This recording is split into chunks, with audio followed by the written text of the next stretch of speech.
ओम श्री शांब शिवाय नमः। ओम श्री गणेशाय नमः।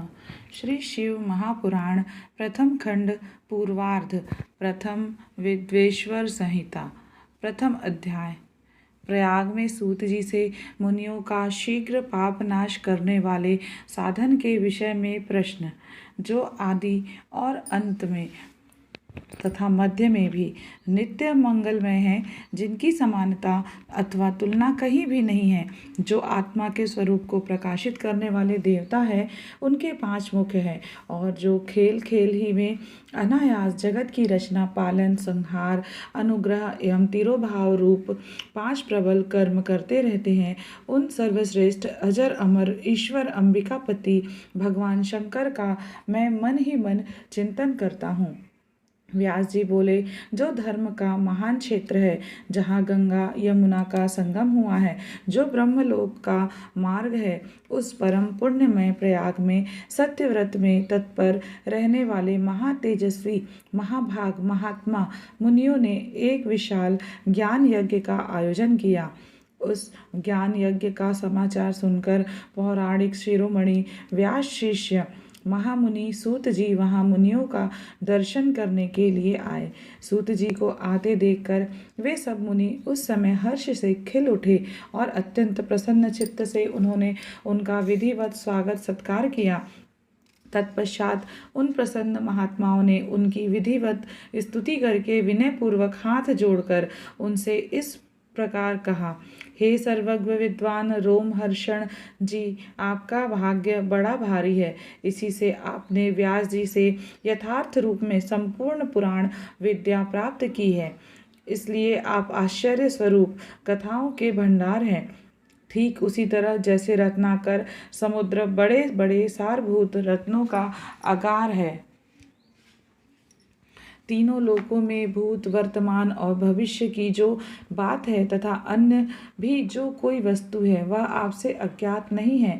आप हमारे सौभाग्य से इस यज्ञ का दर्शन करने के लिए यहाँ आ गए हैं और इसी व्यास से हमारा कुछ कल्याण करने वाले हैं, क्योंकि आपका आगमन निरर्थक नहीं हो सकता।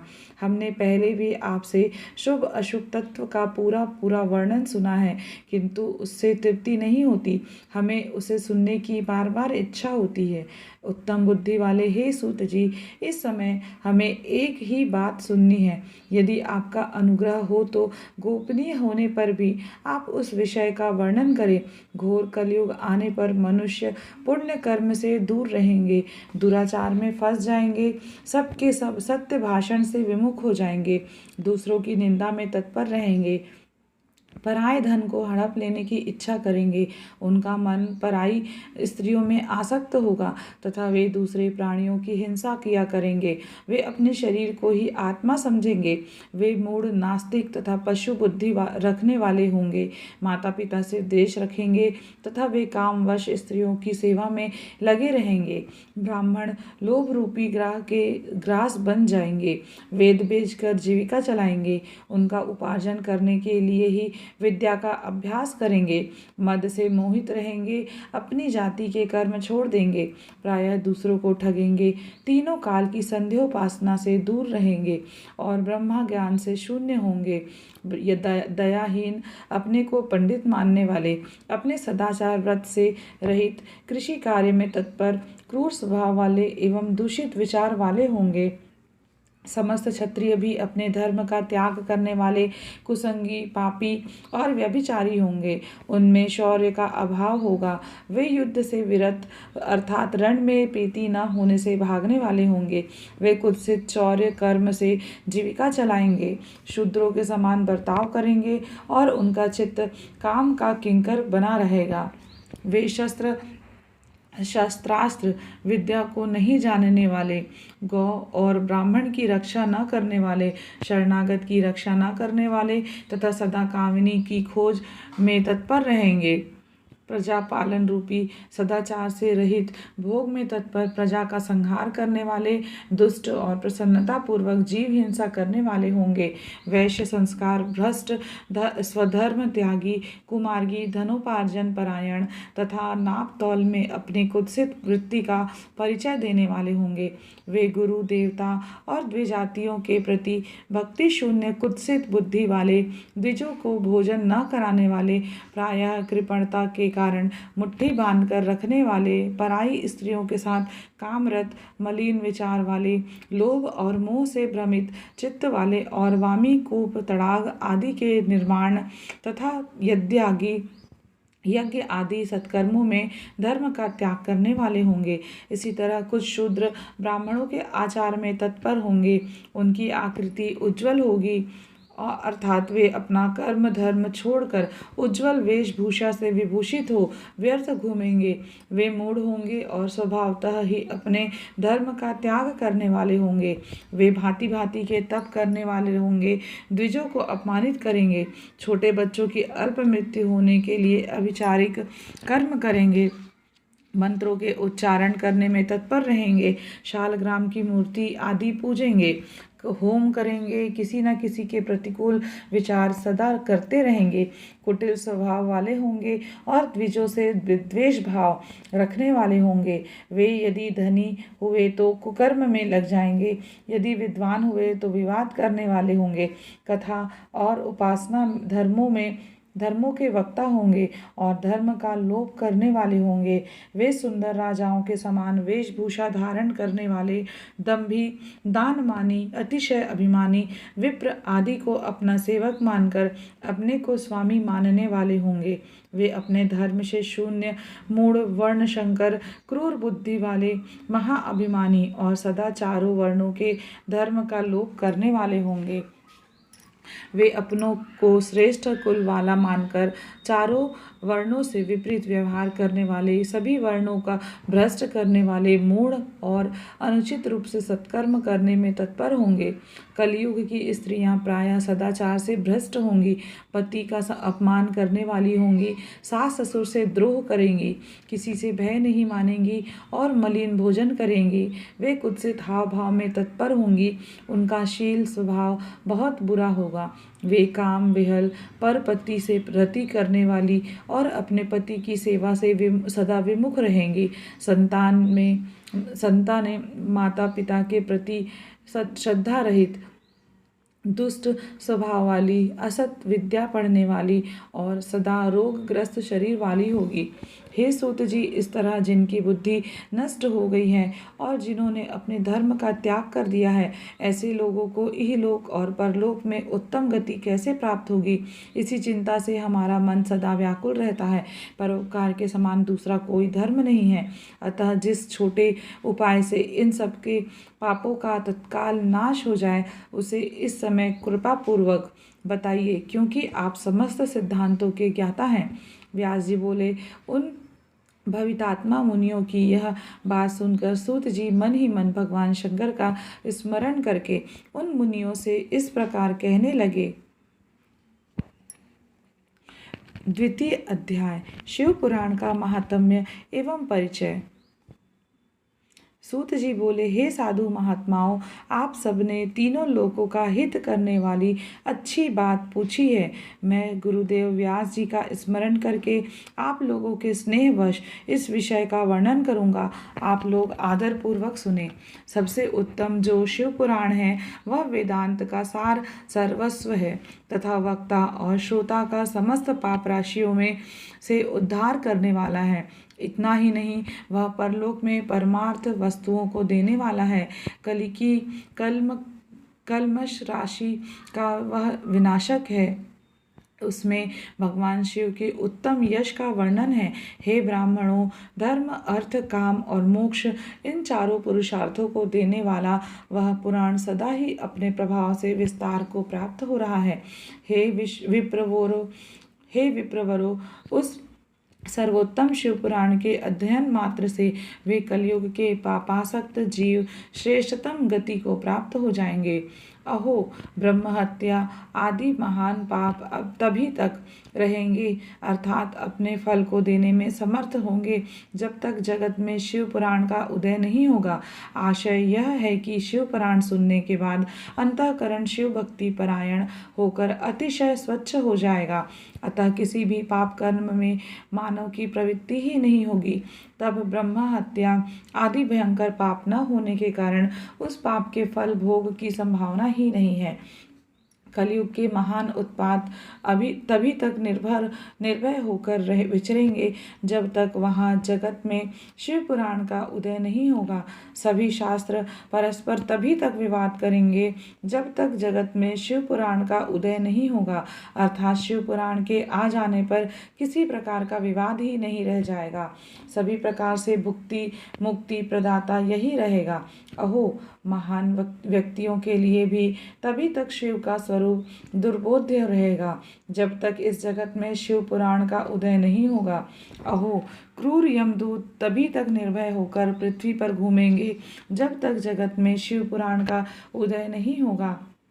सभी पुराण पृथ्वी पर गर्जन तभी तक करेंगे, जब तक शिव पुराण का जगत में उदय नहीं होगा। इस पृथ्वी पर तीर्थों का विवाद तभी तक रहेगा, जब तक इस जगत में शिव पुराण का उदय नहीं होगा।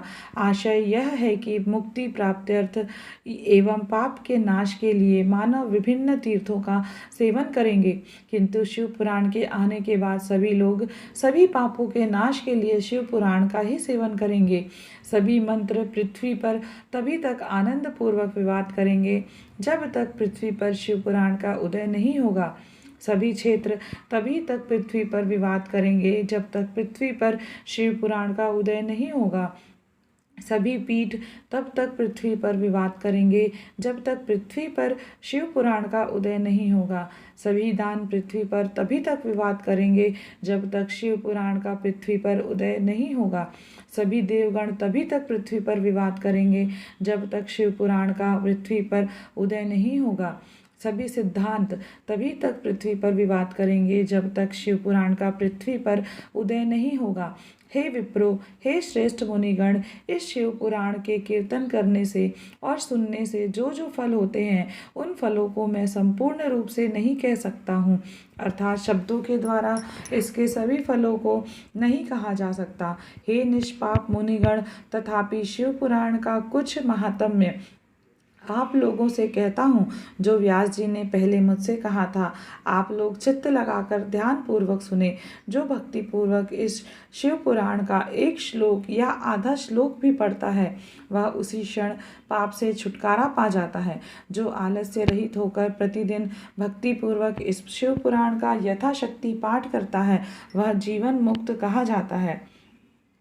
जो इस शिव पुराण की सदा पूजा करता है, वह निसंदेह प्रतिदिन अश्वमेघ यज्ञ का फल प्राप्त करता है।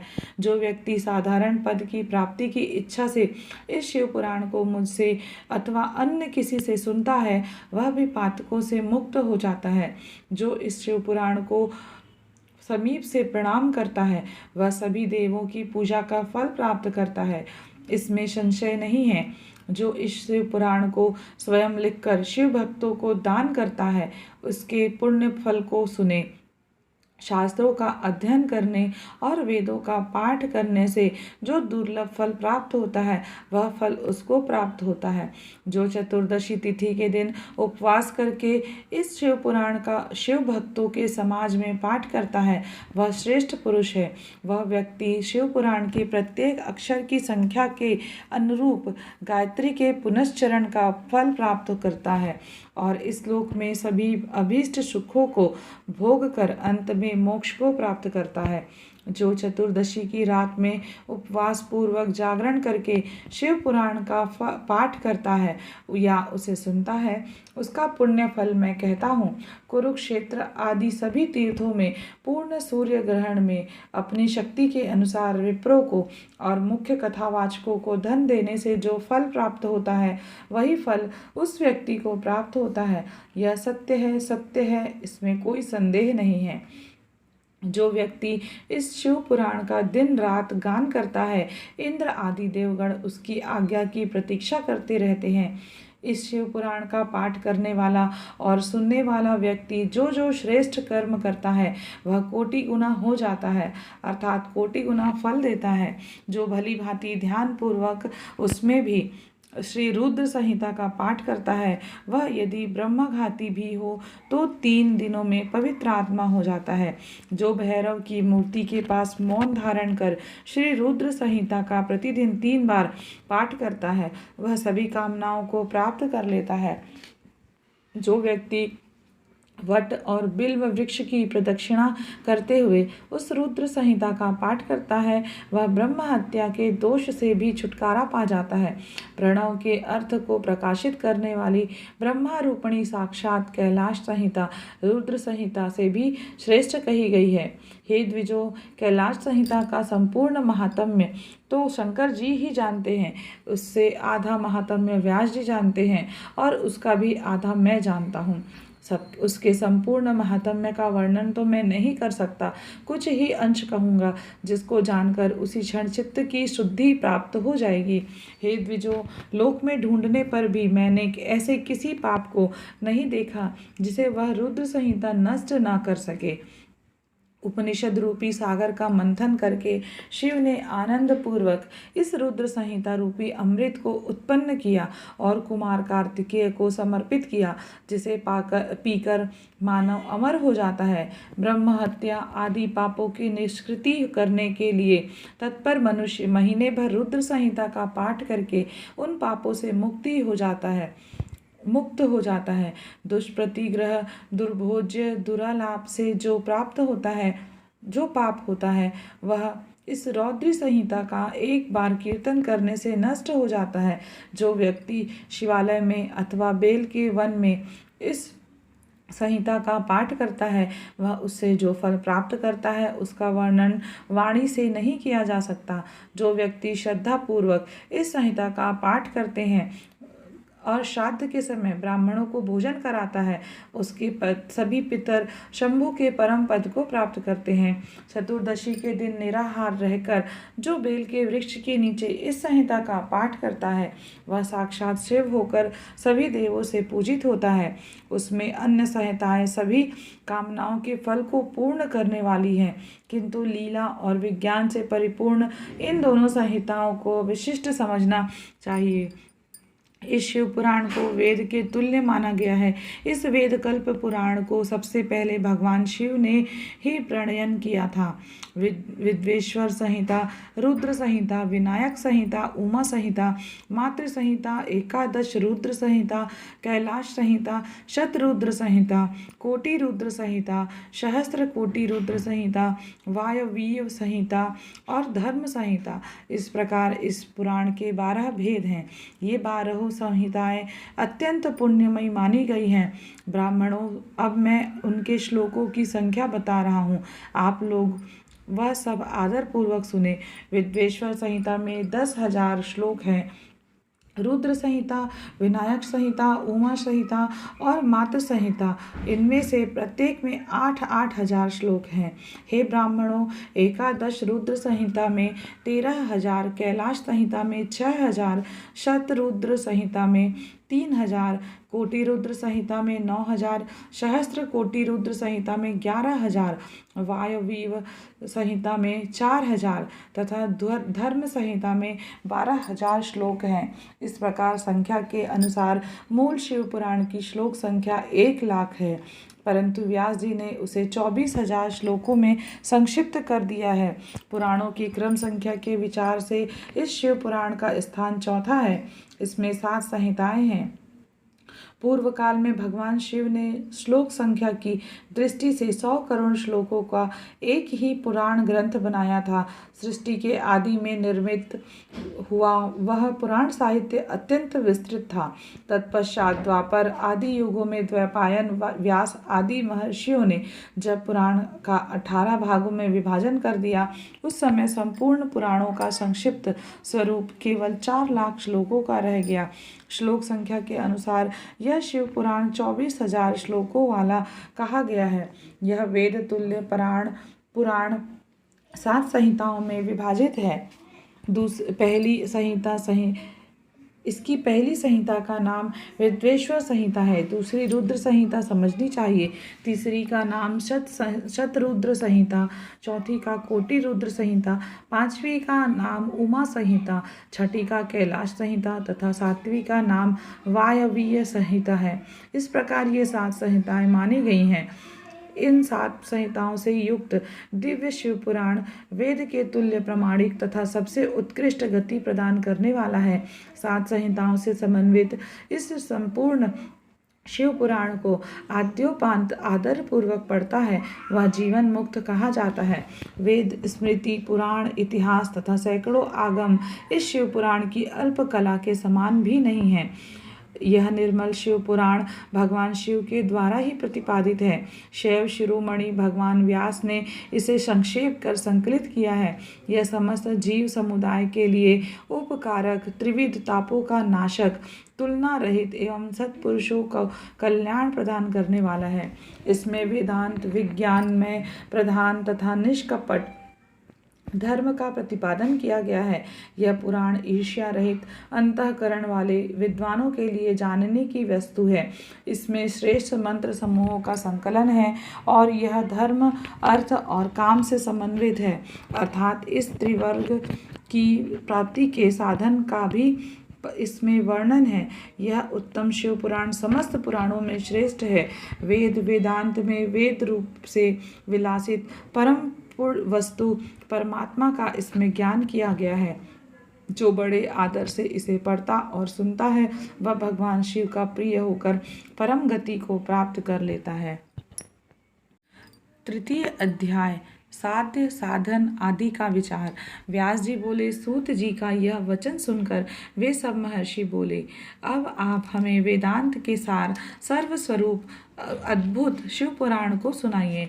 मुनियों का यह वचन सुनकर अतिशय प्रसन्न हो वे सूत जी शंकर जी का स्मरण करते हुए उन श्रेष्ठ मुनियों से कहने लगे। सूत जी बोले, आप सब महर्षिगण रोग शोक से रहित कल्याण में भगवान शिव का स्मरण करके वेद के सार तत्व से प्रकट पुराण प्रवर शिव पुराण को सुनिए, जिससे भक्ति, ज्ञान और वैराग्य इन तीनों का प्रीतिपूर्वक ज्ञान किया गया है और वेदांत वेद्य सद्वस्तु को विशेष रूप से वर्णन किया गया है। हे ऋषिगण, अब आप लोग वेद के सारभूत पुराण को सुने। बहुत काल में पुनः पुनः पूर्व कल्प व्यतीत होने पर इस वर्तमान कल्प में जब सृष्टि कर्म आरंभ हुआ था, उन दिनों 6 कुलों के महर्षि परस्पर वाद विवाद करते हुए कहने लगे, अमुक वस्तु सबसे उत्कृष्ट है और अमुक नहीं है। उनके इस विवाद ने अत्यंत महान रूप धारण कर लिया। तब वे सब के सब अपनी शंका के समाधान के लिए सृष्टिकर्ता अविनाशी ब्रह्मा जी के पास गए और हाथ जोड़कर विनय भरी वाणी में बोले, हे प्रभु, आप संपूर्ण जगत का धारण पोषण करने वाले हैं तथा समस्त कारणों के भी कारण हैं। हम यह जानना चाहते हैं कि संपूर्ण तत्वों से परे परात्पर पुराण पुरुष कौन है। ब्रह्मा जी बोले, जहाँ से मन सहित वाणी उन्हें न पाकर लौट जाती है तथा जिनसे ब्रह्मा, विष्णु, रुद्र और इंद्र आदि से युक्त यह संपूर्ण जगत समस्त भूतों एवं इंद्रियों के साथ पहले प्रकट हुआ है, वे ही ये देव महादेव सर्वज्ञ एवं संपूर्ण जगत के स्वामी हैं। ये ही सबसे उत्कृष्ट हैं। उत्तम भक्ति से ही इनका साक्षात्कार होता है, दूसरे किसी उपाय से कहीं इनका दर्शन नहीं होता। रुद्र, हरि, हर तथा अन्य देवेश्वर सदा उत्तम भक्ति भाव से उनका नित्य दर्शन करना चाहते हैं। अधिक कहने की क्या आवश्यकता है। भगवान शिव में भक्ति होने से मनुष्य संसार बंधन से मुक्त हो जाता है। देवताओं के कृपा प्रसाद से ही उनमें भक्ति होती है और भक्ति से देवता का कृपा प्रसाद प्राप्त होता है। ठीक उसी तरह जैसे यहाँ अंकुर से बीज और बीज से अंकुर उत्पन्न होता है। इसलिए हे द्विजों, आप लोग भगवान शंकर का कृपा प्रसाद प्राप्त करने के लिए भूतल पर जाकर वहां सहस्त्र वर्षों तक चलने वाले एक विशाल यज्ञ का आयोजन करें। इन यज्ञपति भगवान शिव की कृपा से वेदोक्त विद्या के सारभूत साध्य साधन का ज्ञान होता है। मुनिगण बोले, हे भगवान, परम साध्य क्या है और उसका परम साधन क्या है, उसका साधक कैसा होता है, ये सभी बातें यथार्थ रूप से कहें। ब्रह्मा जी बोले, शिव पद की प्राप्ति ही साध्य है, उनकी सेवा ही साधन है तथा उनके प्रसाद से जो नित्य नैमित्तिक आदि फलों की ओर से निस्पृह होता है वही साधक है। वेदों से वेदोक्त कर्म का अनुष्ठान करके उसके महान फल को भगवान शिव के चरणों में समर्पित कर देना ही परमेश्वर पद की प्राप्ति है। वही सालोक्य आदि के क्रम से प्राप्त होने वाली मुक्ति है। उन पुरुषों की भक्ति के अनुसार उन सबको उत्कृष्ट फल प्राप्ति होती है। उस भक्ति के साधन अनेक प्रकार के हैं, जिनका प्रतिपादन साक्षात महेश्वर ने ही किया है। उसे संक्षिप्त करके मैं सारभूत साधन को बता रहा हूँ। कान से भगवान के नाम गुण और लीलाओं का श्रवण, वाणी के द्वारा उनका कीर्तन तथा मन के द्वारा उनका मनन, इन तीनों को महान साधन कहा गया है। तात्पर्य यह है कि महेश्वर का श्रवण, कीर्तन और मनन करना चाहिए। यह श्रुति का वाक्य हम सबके लिए प्रमाणभूत है। संपूर्ण मनोरथ की सिद्धि में लगे हुए आप लोग इसी साधन से परम साध्य को प्राप्त हो।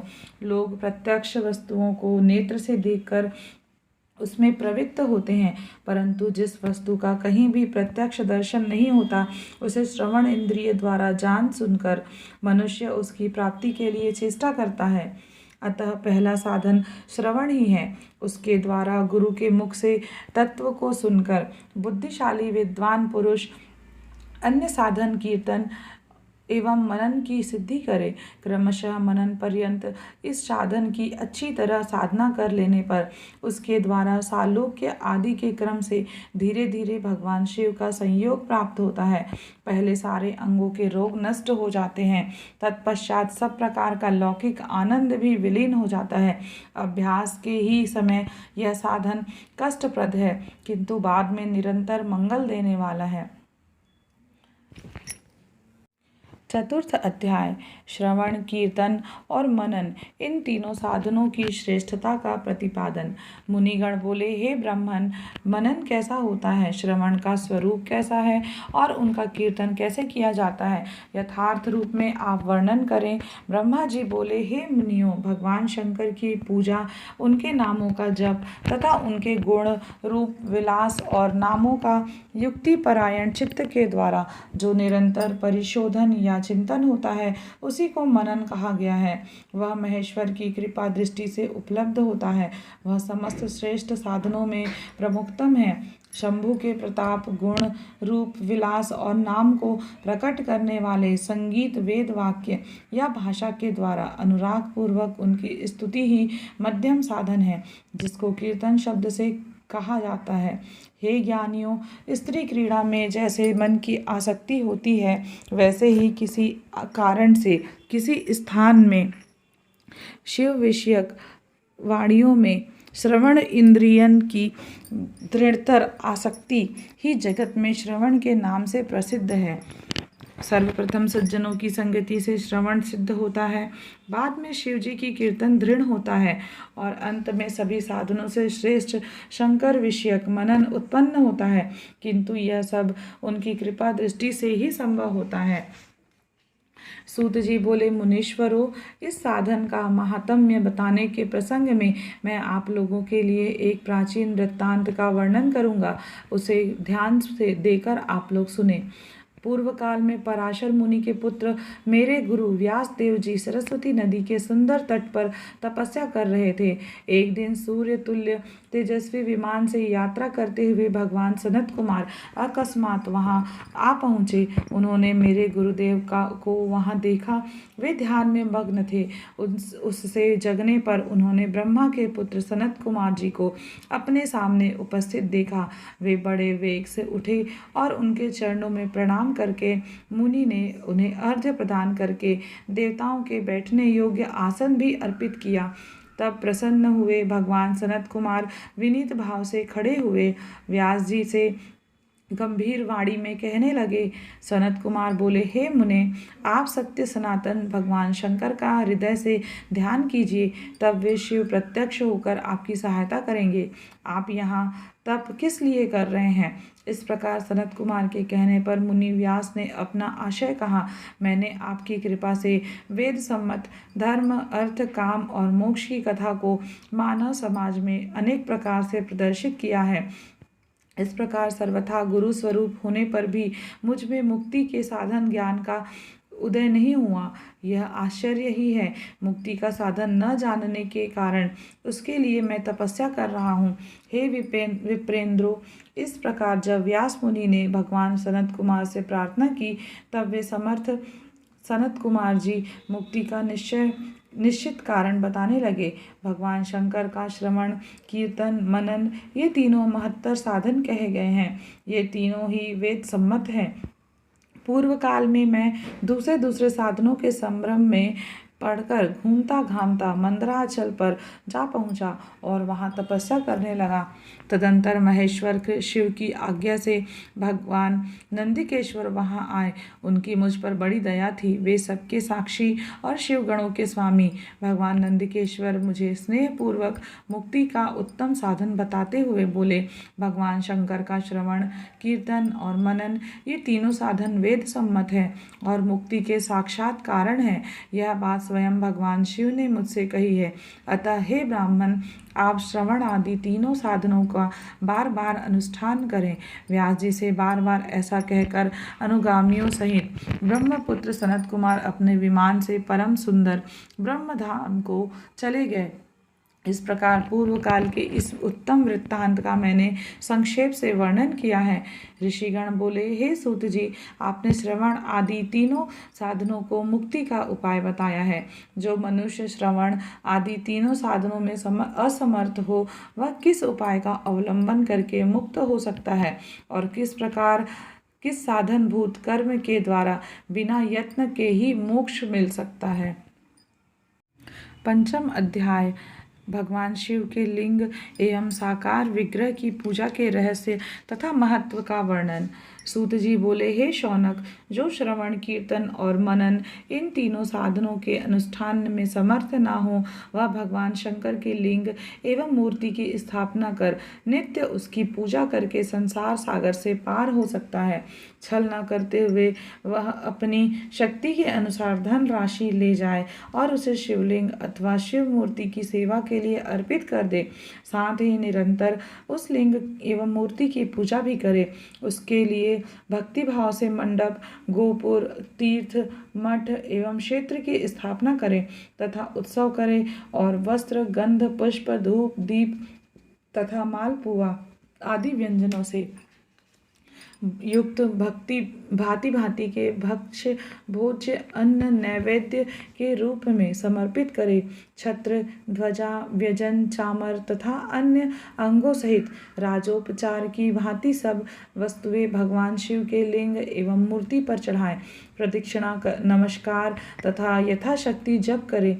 आवाहन से लेकर विसर्जन तक सारा कार्य प्रतिदिन भक्ति भाव से संपन्न करे। इस प्रकार शिवलिंग अथवा शिव मूर्ति में भगवान शंकर की पूजा करने वाला पुरुष श्रवण आदि साधनों का अनुष्ठान न करे तो भी भगवान शिव की प्रसन्नता से सिद्धि प्राप्त कर लेता है। पहले के बहुत से महात्मा पुरुष लिंग और शिव मूर्ति की पूजा करने मात्र से भव बंधन से मुक्त हो चुके हैं। ऋषिगण बोले, मूर्ति में ही सर्वत्र देवताओं की पूजा होती है, परंतु भगवान शिव की पूजा सब जगह मूर्ति में और लिंग में भी क्यों की जाती है? सूत जी बोले, हे मुनीश्वरों, आप लोगों का यह प्रश्न तो बड़ा ही पवित्र और अत्यंत अद्भुत है। इस विषय में महादेव जी ही वक्ता हो सकते हैं। कोई पुरुष कभी और कहीं भी इसका यथार्थ प्रतिपादन नहीं कर सकता। इस विषय में भगवान शिव ने जो कुछ कहा है और उसे मैंने गुरु जी के मुख से जिस प्रकार सुना है, उसी तरह क्रमशः वर्णन करूँगा। एकमात्र भगवान शिव ही ब्रह्मा रूप होने के कारण निष्कल निराकार कहे गए हैं। रूपवान होने के कारण उन्हें सकल भी कहा गया है, इसलिए वे सकल और निष्कल दोनों हैं। शिव के निष्कल निराकार होने के कारण ही उनकी पूजा का आधारभूत लिंग भी निराकार ही प्राप्त हुआ है, अर्थात शिवलिंग शिव के निराकार स्वरूप का प्रतीक है। इसी तरह शिव के सकल या साकार होने के कारण उनकी पूजा का आधारभूत विग्रह साकार प्राप्त होता है, अर्थात शिव का साकार विग्रह उनके साकार स्वरूप का प्रतीक होता है। सकल और अकल समस्त अंग आकार सहित साकार और अंग आकार से सर्वथा रहित निराकार रूप होने से ही वे ब्रह्मा शब्द से कहे जाने वाले परमात्मा हैं। यही कारण है कि सब लोग लिंग निराकार और मूर्ति साकार दोनों में ही सदा भगवान शिव की पूजा करते हैं। शिव से भिन्न जो देवता है वे साक्षात ब्रह्मा नहीं हैं, इसलिए कहीं भी उनके लिए निराकार लिंग नहीं उपलब्ध होता है। अतः सुरेश्वर, इंद्र, ब्रह्मा आदि देवगण भी निष्कल लिंग में पूजित नहीं होते हैं। सभी देवगण ब्रह्मा न होने से अपितु सगुण जीव होने के कारण केवल मूर्ति में ही पूजे जाते हैं। शंकर के अतिरिक्त अन्य देवों का जीवत्व और सदाशिव का ब्रह्मत्व वेदों के सारभूत उपनिषदों से सिद्ध होता है। यहाँ प्रणव ओंकार के तत्व रूप से भगवान शिव का ही प्रतिपादन किया गया है। इसी प्रकार पूर्व में मंदराचल पर्वत पर ज्ञानवान ब्रह्मपुत्र सनत कुमार मुनि ने नंदिकेश्वर से प्रश्न किया था। सनत कुमार बोले, हे भगवान, शिव के अतिरिक्त उनके वश में रहने वाले जो अन्य देवता हैं उन सब की पूजा के लिए सर्वत्र प्रायः वेर मूर्ति मात्र ही अधिक संख्या में देखा और सुना जाता है। केवल भगवान शिव की ही पूजा में लिंग और वेद दोनों का उपयोग देखने में आता है। अतः हे कल्याणमय नंदिकेश्वर, इस विषय में जो तत्व की बात हो उसे मुझे इस प्रकार बताइए जिससे अच्छी तरह समझ में आ जाए। नंदिकेश्वर बोले, हे निष्पाप ब्रह्मा कुमार, हम जैसे लोगों के द्वारा आपके इस प्रश्न का कोई उत्तर नहीं दिया जा सकता, क्योंकि यह गोपनीय विषय है और लिंग साक्षात ब्रह्मा का प्रतीक है। इस विषय में भगवान शिव ने जो कुछ बताया है उसे मैं आप शिव भक्त के समक्ष कहता हूँ। भगवान शिव ब्रह्मा स्वरूप और निष्कल निराकार है, इसलिए उन्हीं की पूजा में निष्कल लिंग का उपयोग होता है। संपूर्ण वेदों का यही मत है, वे ही सकल हैं। इस प्रकार वे निराकार तथा साकार दोनों हैं। भगवान शंकर निष्कल निराकार होते हुए भी कलाओं से युक्त हैं, इसलिए उनकी साकार रूप में प्रतिमा पूजा भी लोक सम्मत है। शंकर के अतिरिक्त अन्य देवताओं में जीवत्व तथा सगुणत्व होने के कारण वेद के मत में उनकी मूर्ति मात्र में ही पूजा मान्य है। इसी प्रकार उन देवताओं के आविर्भाव के समय उनका समग्र साकार रूप प्रकट होता है, जबकि भगवान सदाशिव के दर्शन में साकार और निराकार ज्योति रूप दोनों की ही प्राप्ति होती है। सनत कुमार बोले, हे महाभाग, आपने भगवान शिव तथा दूसरे देवताओं के पूजन में लिंग तथा वेद के प्रचार का जो रहस्य विभाग पूर्वक बताया है वह यथार्थ है। इसलिए लिंग और वेद की आदि उत्पत्ति का जो उत्तम वृत्तांत है उसी को मैं इस समय सुनना चाहता हूँ। हे योगींद्र, लिंग के प्राकट्य का रहस्य सूचित करने वाला प्रसंग मुझे सुनाइए। नंदिकेश्वर बोले, हे वत्स, आपके प्रति प्रीति के कारण मैं यथार्थ रूप में वर्णन करता हूँ। सुनिए। लोक विख्यात पूर्व कल्प के बहुत दिन व्यतीत हो जाने पर एक समय महात्मा ब्रह्मा और विष्णु परस्पर लड़ने लगे। उन दोनों के अभिमान को मिटाने के लिए त्रिगुणातीत परमेश्वर ने उनके मध्य में निष्कल स्तंभ के रूप में अपना स्वरूप प्रकट किया। जगत का कल्याण करने की इच्छा से उस स्तंभ से निराकार परमेश्वर शिव ने अपने लिंग चिन्ह के कारण लिंग का आविर्भाव किया। उसी समय लोक में परमेश्वर शंकर के निर्गुण लिंग और सगुण मूर्ति की पूजा प्रचलित हुई। शिव के अतिरिक्त अन्य देवों की मूर्ति मात्र की ही प्रकल्पना हुई। वे देव प्रतिमाएं पूजित हो नियत शुभ कल्याण को देने वाली हुई और शिव का लिंग तथा उनकी प्रतिमा दोनों ही भोग और मोक्ष को देने वाली है। षष्ठम अध्याय। ब्रह्मा और विष्णु के भयंकर युद्ध को देखकर देवताओं का कैलाश शिखर पर गमन। नंदिकेश्वर बोले, हे योगींद्र, प्राचीन काल में किसी समय शेषशाही भगवान विष्णु अपनी पराशक्ति लक्ष्मी जी तथा अन्य पार्षदों से घिरे हुए शयन कर रहे थे। उसी समय ब्रह्मवेत्ताओं में श्रेष्ठ ब्रह्मा जी ने अपनी इच्छा से वहां आकर उन परम सुंदर कमल नेत्र विष्णु से पूछा, तुम कौन हो जो मुझे आया देखकर भी उद्धत पुरुष के समान सो रहे हो? हे वत्स, उठो और यहाँ अपने प्रभु मुझे देखो। जो पुरुष अपने श्रेष्ठ गुरुजन को आया हुआ देखकर उद्धत के समान आचरण करता है, उस मूर्ख गुरुद्रोही के लिए प्रायश्चित का विधान किया गया है। ब्रह्मा के इस वचन को सुनकर क्रोधित होने पर भी बाहर से शांत व्यवहार करते हुए भगवान विष्णु बोले, हे वत्स, तुम्हारा कल्याण हो, तुम्हारा स्वागत है। आओ इस आसन पर बैठो। तुम्हारे मुखमंडल से व्यग्रता प्रदर्शित हो रही है और तुम्हारे नेत्र विपरीत भाव सूचित कर रहे हैं। ब्रह्मा जी बोले, हे वत्स, हे विष्णु, काल के प्रभाव से तुम्हें बहुत अभिमान हो गया है। हे वत्स, मैं जगत का पितामह और तुम्हारा रक्षक हूँ। विष्णु बोले, हे वत्स, यह जगत मुझ में ही स्थित है। तुम केवल चोर के समान दूसरे की संपत्ति को व्यर्थ अपनी मानते हो। तुम मेरे नाभि कमल से उत्पन्न हो, अतः तुम मेरे पुत्र हो। तुम तो व्यर्थ बातें कह रहे हो। नंदिकेश्वर बोले, उस समय वे अजन्मा ब्रह्मा और विष्णु मोहवश मैं श्रेष्ठ हूँ, मैं स्वामी हूँ, तुम नहीं, इस प्रकार बोलते बोलते परस्पर एक दूसरे को मारने की इच्छा से युद्ध करने के लिए उद्यत हो गए। हंस और गरुड़ पर आरूढ़ होकर वे दोनों वीर ब्रह्मा और विष्णु युद्ध करने लगे। तब ब्रह्मा और विष्णु के गण भी परस्पर युद्ध करने लगे।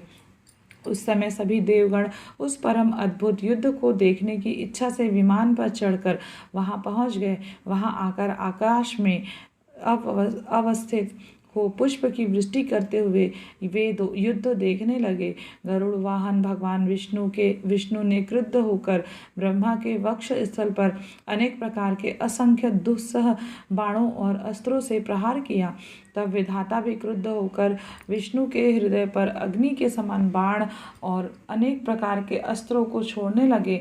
उस समय देवगण उन दोनों का वह अद्भुत युद्ध देखकर अतिशय व्याकुल हो गए और ब्रह्मा तथा विष्णु की प्रशंसा करने लगे।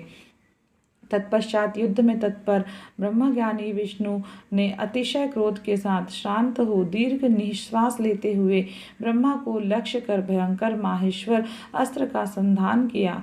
ब्रह्मा ने भी अतिशय क्रोध में आकर विष्णु के हृदय को लक्ष्य कर ब्रह्मांड को कंपित करते हुए भयंकर पाशुपत अस्त्र का प्रयोग किया। ब्रह्मा और विष्णु के सूर्य के समान हजारों मुख वाले अत्यंत उग्र तथा प्रचंड आंधी के समान भयंकर दोनों अस्त्र आकाश में प्रकट हो गए। इस प्रकार ब्रह्मा और विष्णु का आपस में भयंकर युद्ध होने लगा।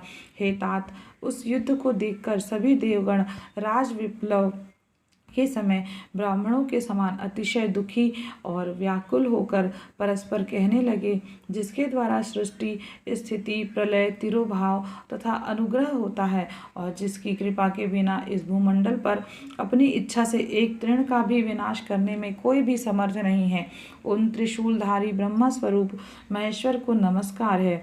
भयभीत देवतागण इस प्रकार सोचते हुए चंद्रशेखर महेश्वर जहाँ विराजमान थे उस शिव स्थान पर कैलाश शिखर पर गए। शिव के उस प्रणवाकार स्थान को देखकर वे देवता प्रसन्न हुए और प्रणाम करके भवन में प्रविष्ट हुए। उन्होंने वहां सभा के मध्य में स्थित मंडप में देवी पार्वती के साथ रत्नमय आसन पर विराजमान देवश्रेष्ठ शंकर जी का दर्शन किया। वे वाम चरण के ऊपर दक्षिण चरण और उसके ऊपर वाम कर कमल रखे हुए थे। समस्त शुभ लक्षणों से संपन्न थे और चारों ओर शिवगण उनकी सेवा में तत्पर थे। शिव के प्रति उत्तम भक्ति भाव वाली कुशल रमणियां उन पर चंवर डुला रही थी। वेद निरंतर उनकी स्तुति कर रहे थे और वे अनुग्रह की दृष्टि से सबको देख रहे थे। हे वत्स, उन महेश्वर शिव को देखकर आनंदाश्रुओं से परिपूर्ण नेत्रों वाले देवताओं ने दूर से ही उन्हें दंडवत प्रणाम किया। भगवान शंकर ने उन देवों को देखकर अपने गणों से उन्हें समीप बुलवाया और देव शिरोमणि महादेव उन देवताओं को आनंदित करते हुए अर्थ गंभीर मंगलमय तथा सुमधुर वचन कहने लगे। सप्तम अध्याय। भगवान शंकर का ब्रह्मा और विष्णु के युद्ध में अग्नि स्तंभ रूप में प्राकट्य, स्तंभ के आदि और अंत की जानकारी के लिए दोनों का प्रस्थान। शिवजी बोले, हे पुत्रों, आपकी कुशल तो है, मेरे अनुशासन में जगत तथा देव श्रेष्ठ अपने अपने कार्यों में लगे तो हैं। हे देवताओं, ब्रह्मा और विष्णु के बीच होने वाले युद्ध का वृत्तांत तो मुझे पहले से ही ज्ञात था। आप लोगों ने यहाँ आने का परिश्रम करके उसे पुनः बताया है। हे सनत कुमार, उमापति शंकर ने इस प्रकार मुस्कुराते हुए मधुर वाणी में उन देवगणों को संतुष्ट किया। इसके बाद महादेव जी ने ब्रह्मा और विष्णु की युद्ध स्थली में जाने के लिए अपने सैकड़ों गणों को वहीं सभा में आज्ञा दी। तब महादेव जी के प्रयाण के लिए अनेक प्रकार के बाजे बजने लगे और उनके गणाध्यक्ष भी अनेक प्रकार से सज धज कर वाहनों पर सवार होकर जाने के लिए तैयार हो गए। भगवान उमापति 5 मंडलों से सुशोभित आगे से पीछे तक प्रणव ओम की आकृति वाले सुंदर रथ पर आरूढ़ हो गए। इस प्रकार पुत्रों और गणों सहित प्रस्थान किए हुए शिवजी के पीछे पीछे इंद्र आदि सभी देवगण भी चल पड़े। विचित्र ध्वजाएं, पंखे, चवर, पुष्प वृष्टि, संगीत, नृत्य और वाद्यों से सम्मानित पशुपति भगवान शिव भगवती उमा के साथ सेना सहित उन दोनों ब्रह्मा और विष्णु की युद्ध भूमि में आ पहुँचे। उन दोनों का युद्ध देखकर शिव जी ने गणों का कोलाहल तथा वाद्यों की ध्वनि बंद करा दी तथा वे छिपकर आकाश में स्थित हो गए। उधर शूरवीर ब्रह्मा और विष्णु एक दूसरे को मारने की इच्छा से माहेश्वर अस्त्र और पाशुपत अस्त्र का परस्पर संधान कर रहे थे। ब्रह्मा और विष्णु के अस्त्रों की ज्वाला से तीनों लोक जलने लगे। निराकार भगवान शंकर इस काल प्रलय का आया देखकर एक भयंकर विशाल अग्नि स्तंभ के रूप में उन दोनों के बीच प्रकट हो गए। संसार को नष्ट करने में सक्षम वे दोनों दिव्य अस्त्र अपने तेज सहित उस महान अग्नि स्तंभ के प्रकट होते ही तत्क्षण शांत हो गए। दिव्यस्त्रों की शांत करने वाले इस आश्चर्यकारी तथा शुभ अग्नि स्तंभ को देखकर सभी लोग परस्पर कहने लगे कि यह अद्भुत आकार वाला स्तंभ क्या है। यह दिव्य अग्नि स्तंभ कैसे प्रकट हो गया, इसकी ऊंचाई की तथा इसकी जड़ की हम दोनों जांच करें। ऐसा एक साथ निश्चय करके वे दोनों अभिमानी वीर उसकी परीक्षा करने को तत्पर हो गए और शीघ्रतापूर्वक चल पड़े। हम दोनों के साथ रहने से यह कार्य संपन्न नहीं होगा, ऐसा कहकर विष्णु ने सूकर का रूप धारण किया और उसकी जड़ की खोज में चले। इसी प्रकार ब्रह्मा भी हंस का रूप धारण करके उसका अंत खोजने के लिए चल पड़े। पाताल लोक को खोदकर बहुत दूर तक जाने पर भी विष्णु को उस अग्नि के समान तेजस्वी स्तंभ का आधार नहीं दिखा।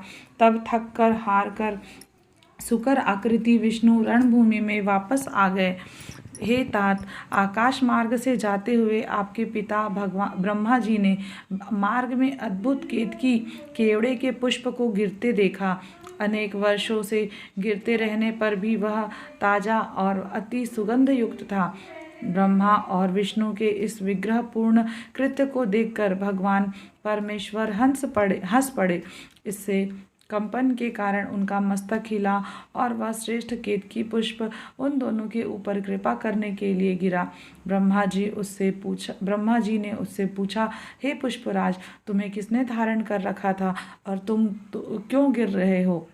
केतकी ने उत्तर दिया, इस पुरातन और अप्रमेय स्तंभ के बीच से मैं बहुत समय से गिर रहा हूँ, फिर भी इसके आदि को देख नहीं सका, अतः आप भी इस स्तंभ का अंत देखने की आशा छोड़ दें। ब्रह्मा जी ने कहा, मैं तो हंस का रूप लेकर इसका अंत देखने के लिए यहाँ आया हूँ। अब हे मित्र, मेरा एक अभिलाषित काम तुम्हें करना पड़ेगा। विष्णु के पास मेरे साथ चलकर तुम्हें इतना कहना है कि ब्रह्मा ने इस स्तंभ का अंत देख लिया है। हे अच्युत, मैं इस बात का साक्षी हूँ। केतकी से ऐसा कहकर ब्रह्मा ने उसे बार बार प्रणाम किया और कहा कि आपातकाल में तो मिथ्या भाषण भी प्रशस्त माना गया है। यह शास्त्र की आज्ञा है। वहाँ अति परिश्रम से थके हुए और स्तंभ का अंत न मिलने से उदास विष्णु को देखकर ब्रह्मा प्रसन्नता से नाच उठे और क्षण नपुंसक के समान पूर्ण बातें बनाकर अच्युत विष्णु से इस प्रकार कहने लगे, हे हरे, मैंने इस स्तंभ का अग्रभाग देख लिया है। इसका साक्षी यह केतकी का पुष्प है। तब इसे उस केतकी ने भी झूठ ही विष्णु के समक्ष कह दिया कि ब्रह्मा की बात यथार्थ है। विष्णु ने उस बात को सत्य मानकर ब्रह्मा को स्वयं प्रणाम किया और उनका षोडश उपचार से पूजन किया। उसी समय कपटी ब्रह्मा को दंडित करने के लिए उस प्रज्वलित स्तंभलिंग से महेश्वर प्रकट हो गए। तब परमेश्वर को प्रकट हुआ देखकर विष्णु उठ खड़े हुए और कांपते हाथों से उनका चरण पकड़कर कहने लगे, हे करुणाकर, आदि और अंत से रहित शरीर वाले आप परमेश्वर के विषय में मैंने मोह बुद्धि से बहुत विचार किया, किंतु कामनाओं से उत्पन्न वह विचार सफल नहीं हुआ। अतः आप हम पर प्रसन्न हो, हमारे पाप को नष्ट करें और हमें क्षमा करें। यह सब आपकी लीला से ही हुआ है। ईश्वर बोले, हे वत्स, मैं तुम पर प्रसन्न हूँ, क्योंकि श्रेष्ठता की कामना होने पर भी तुमने सत्य वचन का पालन किया। इसलिए लोगों में तुम मेरे समान ही प्रतिष्ठा और सत्कार प्राप्त करोगे। हे हरे, अब से आपकी पृथक मूर्ति बनाकर पुण्य क्षेत्रों में प्रतिष्ठित की जाएगी और उसका उत्सव पूर्वक पूजन होगा। इस प्रकार परमेश्वर ने विष्णु की सत्यनिष्ठा से प्रसन्न होकर देवताओं के सामने उन्हें अपनी समानता प्रदान की थी। अष्टम अध्याय। भगवान शंकर द्वारा ब्रह्मा और केतकी के पुष्प को शाप देना और पुनः अनुग्रह प्रदान करना। नंदिकेश्वर बोले, तदुपरांत महादेव शिव जी ने ब्रह्मा के गर्भ को मिटाने की इच्छा से अपनी भ्रुकुटी के मध्य से भैरव नामक एक अद्भुत पुरुष को उत्पन्न किया। उस भैरव ने रणभूमि में अपने स्वामी शिव जी को प्रणाम करके पूछा कि हे प्रभु, आप शीघ्र आज्ञा दें, मैं आपका कौन सा कार्य करूं। शिव जी बोले, हे वत्स, ये जो ब्रह्मा हैं वे इस सृष्टि के आदि देवता हैं। तुम वेग पूर्वक तीक्ष्ण तलवार से इनकी पूजा करो, अर्थात इनका वध कर दो। तब भैरव एक हाथ से ब्रह्मा के केश पकड़कर असत्य भाषण करने वाले उनके उद्धत 5वें सिर को काटकर हाथों में तलवार भांजते हुए उन्हें मार डालने के लिए उद्यत हुए। हे सनत कुमार, तब आपके पिता अपने आभूषण, वस्त्र, माला, उत्तरीय एवं निर्मल बालों के बिखर जाने से आंधी में झकझोरे हुए केले के पेड़ और लता गुल्मों के समान कंपित होकर भैरव के चरण कमलों पर गिर पड़े। हे तात, तब ब्रह्मा की रक्षा करने की इच्छा से कृपालु विष्णु ने मेरे स्वामी भगवान शंकर के चरण कमलों को अपने अश्रु जल से भिगोते हुए हाथ जोड़कर इस प्रकार प्रार्थना की, जैसे एक छोटा बालक अपने पिता के प्रति टूटी फूटी वाणी में करता है। अच्युत बोले, हे ईश, आपने ही पहले कृपा पूर्वक इन ब्रह्मा को पंचानन रूप प्रदान किया था, इसलिए ये आपके अनुग्रह करने योग्य है। इनका अपराध क्षमा करें और इन पर प्रसन्न हो। भगवान अच्युत के द्वारा इस प्रकार प्रार्थना किए जाने पर शिव जी ने प्रसन्न होकर देवताओं के सामने ही ब्रह्मा को दंडित करने से भैरव को रोक दिया। शिव जी ने एक सिर से विहीन कपटी ब्रह्मा से कहा, हे ब्राह्मण, तुम श्रेष्ठता पाने के चक्कर में छठे शस्त्र को प्राप्त हो गए हो, इसलिए संसार में तुम्हारा सत्कार नहीं होगा और तुम्हारे मंदिर तथा पूजन उत्सव आदि नहीं होंगे। ब्रह्मा जी बोले, हे महाविभूति संपन्न स्वामिन, आप मुझ पर प्रसन्न होइए। मैं आपकी कृपा से अपने सिर के कटने को भी आज श्रेष्ठ समझता हूँ। विश्व के कारण विश्वबंधु दोषों को सह लेने वाला और पर्वत के समान कठोर धनुष धारण करने वाले आप भगवान शिव को नमस्कार है। ईश्वर बोले, हे वत्स, अनुशासन का भय नहीं रहने से यह सारा संसार नष्ट हो जाएगा। अतः तुम दंडनीय को दंड दो और इस संसार को की व्यवस्था चलाओ। तुम्हें एक परम दुर्लभ वर भी देता हूँ, जिसे ग्रहण करो। अग्निहोत्र आदि वैतानिक और गृह यज्ञों में आप ही श्रेष्ठ रहेंगे। सर्वांग पूर्ण और पुष्कल दक्षिणा वाला यज्ञ भी आपके बिना निष्फल होगा। तब भगवान शिव ने झूठी गवाही देने वाले कपटी केतकी के पुष्प से कहा, अरे शठ केतक, तुम दुष्ट हो, यहाँ से दूर चले जाओ। मेरी पूजा में उपस्थित तुम्हारा फूल मुझे प्रिय नहीं होगा। शिव जी द्वारा इस प्रकार कहते ही सभी देवताओं ने केतकी को उनके पास से हटाकर अन्यत्र भेज दिया। केतक बोला, हे नाथ, आपको नमस्कार है। आपकी आज्ञा के कारण मेरा तो जन्म ही निष्फल हो गया है। हे तात, मेरा अपराध क्षमा करे और मेरा जन्म सफल कर दे। जाने अनजाने में हुए पाप आपके स्मरण मात्र से नष्ट हो जाते हैं। फिर ऐसे प्रभावशाली आपके साक्षात दर्शन करने पर भी मेरे झूठ बोलने का दोष कैसे रह सकता है। उस सभा स्थल में केतक पुष्प के इस प्रकार स्तुति करने पर भगवान सदाशिव ने कहा, मैं सत्य बोलने वाला हूँ, अतः मेरे द्वारा तुझे धारण किया जाना उचित नहीं है, किंतु मेरे ही अपने विष्णु आदि देवगण तुम्हें धारण करेंगे और तुम्हारा जन्म सफल होगा और मंडप आदि के बहाने तुम मेरे ऊपर भी उपस्थित रहोगे। इस प्रकार भगवान शंकर ब्रह्मा, विष्णु और केतकी की पुष्प पर अनुग्रह करके सभी देवताओं से स्तुत होकर सभा में सुशोभित हुए। नवम अध्याय। महेश्वर का ब्रह्मा और विष्णु को अपने निष्कल और सकल स्वरूप का परिचय देते हुए लिंग का पूजन का महत्व बताना। नंदिकेश्वर बोले, हे वे दोनों ब्रह्मा और विष्णु भगवान शंकर को प्रणाम करके दोनों हाथ जोड़कर उनके दाएं बाएं भाग में चुपचाप खड़े हो गए। फिर उन्होंने कहा, वहां साक्षात प्रकट पूजनीय महादेव जी को कुटुंब सहित श्रेष्ठ आसन पर स्थापित करके पवित्र पुरुष वस्तुओं द्वारा उनका पूजन किया। दीर्घ काल तक अविकृत भाव से सुस्थित रहने वाली वस्तुओं को पुरुष वस्तु कहते हैं और अल्पकाल तक ही टिकने वाली वस्तुएं प्राकृत वस्तु कहलाती हैं। इस तरह वस्तु के दो भेद जानने चाहिए। किन पुरुषों वस्तुओं से उन्होंने भगवान शिव का पूजन किया, यह बताया जाता है। हार, नुपुर, केयूर, किरीट, मणिमय कुंडल, यज्ञोपवीत, उत्तरीय वस्त्र, पुष्प माला, रेशमी वस्त्र, हार, मुद्रिका, अंगूठी, पुष्प, तांबूल, कर्पूर, चंदन एवं अगुरु का अनुलेप, धूप, दीप, श्वेत छत्र, व्यंजन, ध्वजा, चवर तथा अन्यान्य दिव्य उपहारों द्वारा उन दोनों ने अपने स्वामी महेश्वर का पूजन किया। जिन महेश्वर का वैभव वाणी और मन की पहुँच से परे था, जो केवल पशुपति परमात्मा के ही योग्य थे और जिन्हें पशुबद्ध जीव नहीं पा सकते थे। हे सनत कुमार, स्वामी के योग्य जो जो उत्तम वस्तुएं थी, उन सभी वस्तुओं को भगवान शंकर ने भी प्रसन्नता पूर्वक यथोचित रूप से सभासदों के बीच वितरण कर दिया, जिससे यह श्रेष्ठ परंपरा बनी रही कि प्राप्त पदार्थों का वितरण आश्रितों में करना चाहिए। उन वस्तुओं को ग्रहण करने वाले सभासदों में वहाँ कोलाहल मच गया। इस प्रकार वहाँ पहले ही ब्रह्मा तथा विष्णु से पूजित हुए भक्तिवर्धक भगवान शिव विनम्र उन दोनों देवताओं से हंसकर कहने लगे। ईश्वर बोले, हे पुत्रों, आज का दिन महान है।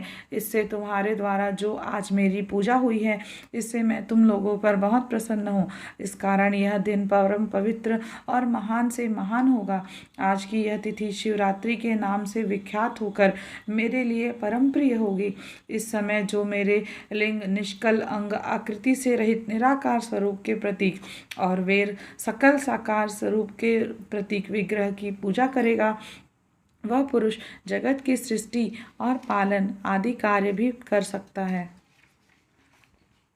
जो शिवरात्रि को दिन रात निराहार एवं जितेंद्रिय रहकर अपनी शक्ति के अनुसार निष्कपट भाव से मेरी यथोचित पूजा करेगा, उसको मिलने वाले फल का वर्णन सुनो। एक वर्ष तक निरंतर मेरी पूजा करने पर भी जो फल मिलता है, वह सारा फल केवल शिवरात्रि को मेरा पूजन करने से मनुष्य तत्काल प्राप्त कर लेता है। जैसे पूर्ण चंद्रमा का उदय समुद्र की वृद्धि का अवसर है, उसी प्रकार यह शिवरात्रि तिथि मेरे धर्म की वृद्धि का समय है। इस तिथि में मेरी स्थापना आदि का मंगलमय उत्सव होना चाहिए। हे वत्सो, पहले मैं जब ज्योतिर्मय स्तंभ रूप से प्रकट हुआ था, उस समय मार्गशीर्ष मास में आर्द्रा नक्षत्र था। अतः जो पुरुष मार्गशीर्ष माह में आर्द्रा नक्षत्र होने पर मुझ उमापति का दर्शन करता है अथवा मेरी मूर्ति या लिंग की झांकी का दर्शन करता है, वह मेरे लिए कार्तिकेय से भी अधिक प्रिय है। उस शुभ दिन मेरे दर्शन मात्र से मेरा पूरा फल प्राप्त होता है। यदि दर्शन के साथ साथ मेरा पूजन भी किया जाए तो उसका अधिक फल प्राप्त होता है, जिसका वाणी द्वारा वर्णन नहीं हो सकता। इस रणभूमि में मैं लिंग रूप से प्रकट होकर बहुत बड़ा हो गया था, अतः उस लिंग के कारण यह भूतल लिंग स्थान के नाम से प्रसिद्ध हुआ। हे पुत्रों, जगत के समान इसका दर्शन और पूजन कर सके, इसके लिए यह अनादि और अनंत ज्योति स्तंभ अत्यंत छोटा हो जाएगा। यह लिंग सब प्रकार के भोगों को सुलभ कराने वाला और भोग तथा मोक्ष का एकमात्र साधन होगा। इसका दर्शन, स्पर्श तथा ध्यान प्राणियों को जन्म तथा मृत्यु से छुटकारा दिलाने वाला होगा। अग्नि के पहाड़ जैसा जो यह शिवलिंग यहाँ प्रकट हुआ है, जिसके कारण यह स्थान अरुणाचल नाम से प्रसिद्ध होगा।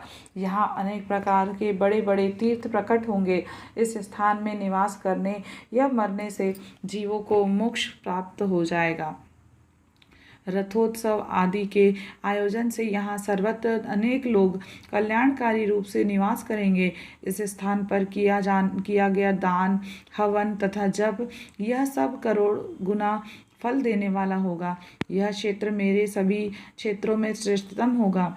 यह मेरा स्मरण करने मात्र से प्राणियों की मुक्ति हो जाएगी। अतः यह परम रमणीय क्षेत्र अति महत्वपूर्ण है। यह सभी प्रकार के कल्याणों से पूर्ण, शुभ और सबको मुक्ति प्रदान करने वाला होगा। इस लिंग में मुझ लिंगेश्वर की अर्चना करके मनुष्य सालोक्य, समीप्य, सारूप्य, साष्टी और सायुज्य, इन पांचों प्रकार की मुक्तियों का अधिकार प्राप्त कर लेगा। आप लोगों को भी शीघ्र ही सभी मनोवांछित फल प्राप्त होंगे। नंदिकेश्वर बोले, इस प्रकार विनम्र ब्रह्मा तथा विष्णु पर अनुग्रह करके भगवान शंकर ने उनके जो सैन्य दल परस्पर युद्ध में मारे गए थे, उन्हें अपनी अमृत वर्षिणी शक्ति से जीवित कर दिया। उन दोनों ब्रह्मा और विष्णु की मूर्ता और वैर को मिटाने के लिए भगवान शंकर उन दोनों से कहने लगे, मेरे दो रूप हैं, सकल और निष्कल, दूसरे किसी के ऐसे रूप नहीं हैं, अतः मेरे अतिरिक्त अन्य सब अनीश्वर हैं। हे पुत्रों, पहले मैं स्तंभ रूप से प्रकट हुआ, फिर अपने साक्षात रूप से ब्रह्मा भाव मेरा निष्कल रूप और महेश्वर भाव सकल रूप है। ये दोनों ही सिद्ध रूप हैं, मेरे अतिरिक्त किसी दूसरे के नहीं हैं। इस कारण तुम दोनों का अथवा अन्य किसी का भी ईश्वरत्व कभी नहीं है। अज्ञान के कारण तुम दोनों को जो यह ईशत्व का आश्चर्यजनक अभिमान उत्पन्न हो गया था, उसे दूर करने के लिए ही मैं इस रणभूमि में प्रकट हुआ हूँ। उस अपने अभिमान को छोड़ दो और मुझ परमेश्वर में अपनी बुद्धि स्थिर करो। मेरे अनुग्रह से ही सभी लोकों में सब कुछ प्रकाशित होता है। इस गूढ़ ब्रह्मा तत्व को तुम्हारे प्रति प्रेम होने के कारण ही मैं बता रहा हूँ। मैं ही परब्रह्मा हूँ। कल सगुण और अकल निर्गुण, ये दोनों मेरे ही स्वरूप हैं। मेरा स्वरूप ब्रह्मा रूप होने के कारण मैं ईश्वर भी हूँ। जीवों पर अनुग्रह आदि करना मेरा कार्य है। ये ब्रह्मा और केशव सबसे बृहत और जगत की वृद्धि करने वाला में होने के कारण मैं ब्रह्मा हूँ। हे पुत्रों, सर्वत्र समरूप से स्थित और व्यापक होने से मैं ही सबका आत्मा हूँ। अन्य सभी जीव अनात्म स्वरूप हैं। इसमें संदेह नहीं है। सर्ग से लेकर अनुग्रह तक आत्मा या ईश्वर से भिन्न जो जगत संबंधी 5 कृत्य हैं वे सदा मेरे ही हैं, मेरे अतिरिक्त दूसरे किसी के नहीं हैं, क्योंकि मैं ही सबका ईश्वर हूँ। पहले मेरी ब्रह्मा रूपता का बोध कराने के लिए निष्कल लिंग प्रकट हुआ था, फिर तुम दोनों को अज्ञात ईश्वरत्व का स्पष्ट साक्षात्कार कराने के लिए मैं साक्षात जगदीश्वर ही सकल रूप में तत्काल प्रकट हो गया। अतः मुझ में जो ईशत्व है उसे ही मेरा सकल रूप जानना चाहिए, तथा जो यह मेरा निष्कल स्तंभ है यह मेरे ब्रह्मा स्वरूप का बोध कराने वाला है। हे पुत्रों, लिंग लक्षण युक्त होने के कारण यह मेरा ही लिंग है। तुम दोनों को प्रतिदिन यहाँ रहकर इसका पूजन करना चाहिए। यह मेरा ही स्वरूप है और मेरे सामीप्य की प्राप्ति कराने वाला है। लिंग और लिंगी में नित्य अभेद होने के कारण मेरे इस लिंग का महान पुरुषों को भी पूजन करना चाहिए। हे वत्सो, जहाँ जहाँ जिस किसी ने मेरे लिंग को स्थापित कर लिया वहाँ मैं अप्रतिष्ठित होने पर भी प्रतिष्ठित हो जाता हूँ।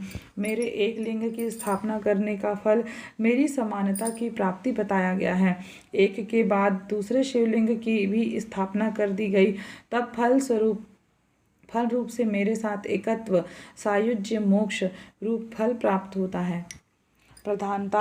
प्रधानतया शिवलिंग की ही स्थापना करनी चाहिए। मूर्ति की स्थापना उसकी अपेक्षा गौण है। शिवलिंग के अभाव में सब ओर से मूर्ति युक्त होने पर भी वह स्थान क्षेत्र नहीं कहलाता है। 10वां अध्याय सृष्टि स्थिति आदि 5 कृत्यों का प्रतिपादन। प्रणव एवं पंचाक्षर मंत्र की महत्ता, ब्रह्मा विष्णु द्वारा भगवान शिव की स्तुति तथा उनका अंतर्धान होना। ब्रह्मा और विष्णु बोले, हे प्रभु, हम दोनों को सृष्टि आदि 5 कृत्यों का लक्षण बताइए। शिवजी बोले, मेरे कृत्यों को समझना अत्यंत गहन है, तथापि मैं कृपा पूर्वक तुम दोनों को उनके विषय में बता रहा हूँ। हे ब्रह्मा और अच्युत, सृष्टि स्थिति संहार तिरोभाव और अनुग्रह ये 5 ही मेरे जगत संबंधी कार्य हैं जो नित्य सिद्धि है। संसार की रचना का जो आरंभ है वह सर्ग है। मुझसे पालित होकर सृष्टि का सुस्थिर रूप से रहना ही इसकी स्थिति कहा गया है। इसका विनाश ही संहार है, प्राणों का उत्क्रमण ही तिरोभाव है, इन सबसे छुटकारा मिल जाना ही मेरा अनुग्रह है। इस प्रकार मेरे 5 कृत्य हैं। इन मेरे कर्तव्यों को चुपचाप अन्य पंचभूत आदि वहन करते रहते हैं। जैसे जल में पड़ने वाली गोपुर बिंब में आवागमन होता रहता है, सृष्टि आदि जो 4 कृत्य हैं वे संसार का विस्तार करने वाले हैं। 5वां कृत्य अनुग्रह मोक्ष का हेतु है। वह सदा मुझ में ही अचल भाव से स्थिर रहता है। मेरे भक्तजन इन 5 कृत्यों को 5 भूतों में देखते हैं। सृष्टि भूतल में, स्थिति जल में, संहार अग्नि में, तिरोभाव वायु में और अनुग्रह आकाश में स्थित है। पृथ्वी से सबकी सृष्टि होती है, जल से सबकी वृद्धि होती है, आग सबको जला देती है, वायु सबको एक स्थान से दूसरे स्थान को ले जाती है और आकाश सबको अनुग्रहित करता है। यह विद्वान पुरुषों को जानना चाहिए।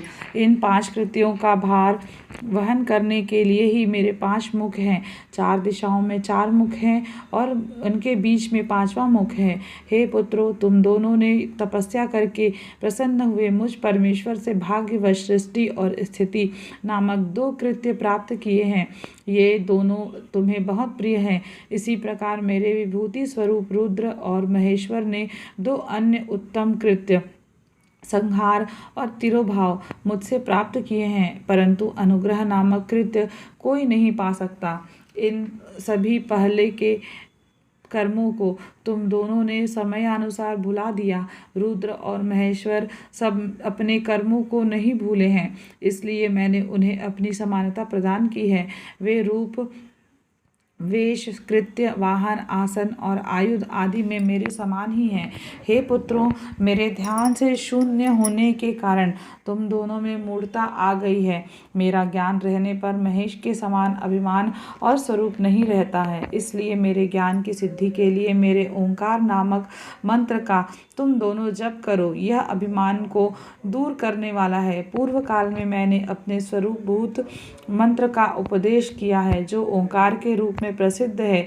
वह महामंगलकारी मंत्र है। सबसे पहले मेरे मुख से ओंकार प्रकट हुआ, जो मेरे स्वरूप का बोध कराने वाला है। ओंकार वाचक है और मैं वाच्य हूँ। यह मंत्र मेरा स्वरूप ही है। प्रतिदिन ओंकार का निरंतर स्मरण करने से मेरा ही सदा स्मरण होता रहता है।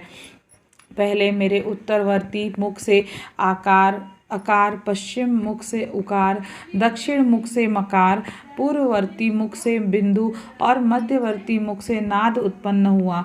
इस प्रकार 5 अवयवों से मुक्त होकर ओंकार का विस्तार हुआ है। इन सभी अवयवों से एकीभूत होकर वह प्रणव ओम अक्षर नामक एक अक्षर हो गया। यह नाम रूपात्मक सारा जगत तथा वेद वर्णित स्त्री पुरुष वर्ग रूप दोनों कुल इस प्रणव मंत्र से व्याप्त हैं। यह मंत्र शिव और शक्ति दोनों का बोधक है। इसी प्रणव से पंचाक्षर मंत्र की उत्पत्ति हुई है, जो मेरे सकल रूप का बोधक है। यह अकार आदि क्रम से और नकार आदि क्रम से क्रमशः प्रकाश में आया है। ओंकार, ओम नमः शिवाय, इस पंचाक्षर मंत्र से मातृका वर्ण प्रकट हुए हैं, जो 5 भेद वाले हैं। उसी से शिरो मंत्र तथा 4 मुखों से त्रिपदा गायत्री का प्राकट्य हुआ है। इस गायत्री से संपूर्ण वेद प्रकट हुए हैं और उन वेदों से करोड़ों मंत्र निकले हैं। उन मंत्रों से भिन्न भिन्न कार्यों की सिद्धि होती है, परंतु इस प्रणव एवं पंचाक्षर से संपूर्ण मनोरथों की सिद्धि होती है। इस मूल मंत्र से भोग और मोक्ष दोनों ही सिद्ध होते हैं। मेरे सकल स्वरूप से संबंध रखने वाले सभी मंत्र राज साक्षात भोग प्रदान करने वाले और शुभ कारक हैं। नंदिकेश्वर बोले, तदंतर जगदम्बा पार्वती के साथ बैठे हुए गुरुवर महादेव जी ने उत्तराभिमुख बैठे हुए ब्रह्मा और विष्णु को पर्दा करने वाले वस्त्र से आच्छादित करके उनके मस्तक पर अपना कर कमल रख कर धीरे धीरे उच्चारण करके उन्हें उत्तम मंत्र का उपदेश दिया। यंत्र तंत्र में बताई हुई विधि के पालन पूर्वक 3 बार मंत्र का उच्चारण करके भगवान शिव ने उन दोनों शिष्यों को मंत्र की दीक्षा दी। तत्पश्चात उन शिष्यों ने गुरु दक्षिणा के रूप में अपने आप को ही समर्पित कर दिया और दोनों हाथ जोड़कर उनके समीप खड़े हो उन देव श्रेष्ठ जगत गुरु का स्तवन किया। ब्रह्मा और विष्णु बोले, आप निष्कल रूप हैं, आपको नमस्कार है। आप निष्कल तेज से प्रकाशित होते हैं, आपको नमस्कार है। आप सबके स्वामी हैं, आपको नमस्कार है। आप सर्वात्मा को नमस्कार है अथवा सकल स्वरूप आप महेश्वर को नमस्कार है। आप प्रणव के वाच्यार्थ हैं, आपको नमस्कार है। आप प्रणव लिंग वाले हैं, आपको नमस्कार है। सृष्टि, पालन, संहार, तिरोभाव और अनुग्रह करने वाले, आपको नमस्कार है। आपके 5 मुख हैं, आपको नमस्कार है। पंच ब्रह्मा स्वरूप 5 कृत्यों वाले, आपको नमस्कार है। आप सबके आत्मा हैं, ब्रह्मा है। आपके गुण और आपकी शक्तियाँ अनंत हैं, आपको नमस्कार है। आपके सकल और निष्कल 2 रूप हैं, आप सद्गुरु और शंभु हैं, आपको नमस्कार है। उन पद्मों द्वारा अपने गुरु महेश्वर की स्तुति करके ब्रह्मा और विष्णु ने उनके चरण में प्रणाम किया। ईश्वर बोले, हे वत्सो, मैंने तुम दोनों से सारा तत्व कहा और दिखा दिया। तुम दोनों देवी के द्वारा उपदिष्ट प्रणव, जो मेरा ही स्वरूप है, का निरंतर जप करो। इसके जप से ज्ञान, स्थिर भाग्य सब कुछ सदा के लिए प्राप्त हो जाता है। आर्द्रा नक्षत्र से युक्त चतुर्दशी को प्रणव का जप किया जाए तो वह अक्षय फल देने वाला होता है। सूर्य की संक्रांति से युक्त महा आर्द्रा नक्षत्र में एक बार किया हुआ प्रणव जप कोटि गुणे जप का फल देता है। मृगशिरा नक्षत्र का अंतिम भाग तथा पुनर्वसुकर पुनर्वसु का आदि भाग पूजा, होम तथा तर्पण आदि के लिए सदा आर्द्रा के समान ही होता है। यह जानना चाहिए मेरा या मेरे लिंग का दर्शन प्रभात काल में ही प्रातः तथा संगम मध्याह्न के पूर्व काल में करना चाहिए। मेरे दर्शन पूजन के लिए चतुर्दशी तिथि निशित व्यापिनी अथवा प्रदोष व्यापिनी लेनी चाहिए, क्योंकि परिवर्तनी अमावस्या तिथि से संयुक्त चतुर्दशी की ही प्रशंसा की जाती है। पूजा करने वालों के लिए मेरी मूर्ति तथा लिंग दोनों समान है, फिर भी मूर्ति की अपेक्षा लिंग का स्थान श्रेष्ठ है। इसलिए मुमुक्षु पुरुषों को चाहिए कि वे वेर से भी श्रेष्ठ समझकर लिंग का ही पूजन करें। लिंग का ओमकार मंत्र से और वेर का पंचाक्षर मंत्र से पूजन करना चाहिए। शिवलिंग की स्वयं ही स्थापना करके अथवा दूसरों से भी स्थापना करवाकर उत्तम द्रव्यमय उपचारों से पूजा करनी चाहिए। इससे मेरा पद सुलभ हो जाता है। इस प्रकार उन दोनों शिष्यों को उपदेश देकर भगवान शिव वहीं अंतर ध्यान हो गए।